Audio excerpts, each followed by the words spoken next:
ગોવિંદભાઈને એક સપનું આવેલું કે ત્રિમંદિરમાં માનવ મહેરામણ માતું નથી, કીડિયારોની જેમ ઉભરાય છે. દાદાની મૂર્તિ ને નીરુમાં હાર પહેરાવી રહ્યા છે. તે વખતે દાદા બોલ્યા કે નીરુ, દીપક કેમ દેખાતો નથી? નીરુમાં કે પેલો રહ્યો.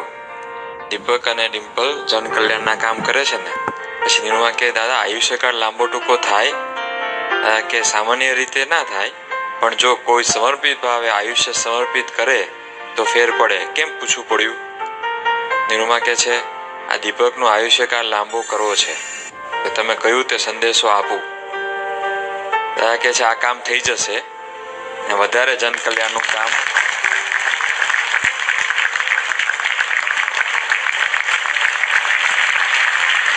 ડિમ્પલ ઉપરનો સંદેશ તમામ જીવોને એટલે મહાત્માને પહોંચાડજે, ભૂલતો નહીં.